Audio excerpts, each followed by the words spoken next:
Hello class 9th students, Euclid's geometry के first exercise के 7th question को हम लोग आज के वीडियो में सॉल्व करेंगे। क्वेश्चन है why is axiom 5 in the Euclid's axiom considered a universal truth.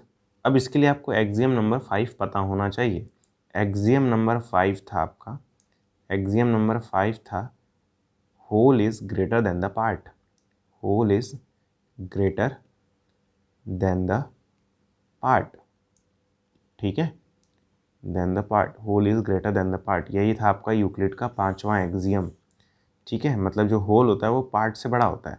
जैसे मान लीजिए ये एक सर्कल है, इस सर्कल के अंदर एक छोटा सा सर्कल है, तो ये देखा जाए तो ये पार्ट हुआ, ठीक है, और ये पूरा का पूरा सर्कल होल हुआ, ठीक है। तो आप देख पा रहे हैं कि ये पूरा का पूरा जो होल है वो पार्ट से बड़ा है, ठीक है। तो कह रहा है क्वेश्चन में क्यों ये यूनिवर्सल ट्रुथ है, होल जो है वो बड़ा क्यों होता है पार्ट से। अरे भाई ये यूनिवर्सल ट्रुथ इसलिए है क्योंकि ये दुनिया के हर कोने में काम करता है, ये नियम, ठीक है। ये जो नियम है वो दुनिया के हर कोने में काम करता है। आप ही सोचिए, जैसे अगर मैं स्टार्स और प्लैनेट्स की बात करूं तो सोलर सिस्टम के अंदर स्टार्स और प्लैनेट्स आते हैं, ठीक है। तो सोलर सिस्टम होल हुआ और प्लैनेट्स उसका पार्ट हुए, तो सोलर सिस्टम बड़ा होता है, ठीक है, किसके पार्ट से बड़ा होता है।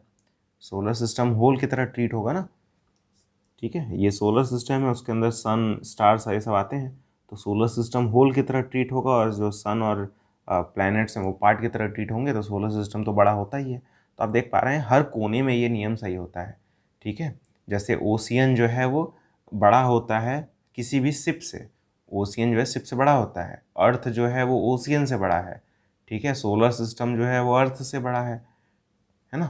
और मिल्की वे जो है वो सोलर सिस्टम से बड़ा है, यूनिवर्स जो है वो मिल्की वे से बड़ा है। तो देखिए हर जगह ये नियम जो है वो सही हो रहा है। तो मैंने आपको एक्सप्लेन किया है, ठीक है। इसका आंसर सिर्फ एक लाइन में अगर बोला जाए तो ये होगा, क्योंकि ये जो एक्सियम है आपका ये दुनिया के हर कोने में सही होता है और कहीं भी ऐसा नहीं होता कि ये गलत साबित हो जाए, इसीलिए इसे यूनिवर्सल ट्रुथ कहा जाता है। तो मैंने आपको एक्सप्लेन कर दिया है, अगर आप इसे चाहें तो अपनी लैंग्वेज में बना के लिख सकते हैं, ठीक है। वैसे मैंने यहाँ पे आपको स्टेटमेंट लिख के दिया है कि क्यों ऐसा होता है, ठीक है। मैंने एक्सप्लेन भी किया है, उम्मीद करता हूँ आपको समझ में आया होगा। समझ में आया तो लाइक जरूर करिएगा। आज के हमने इतना ही, मिलते हैं अगले वीडियो में, तब तक के लिए गुड बाय।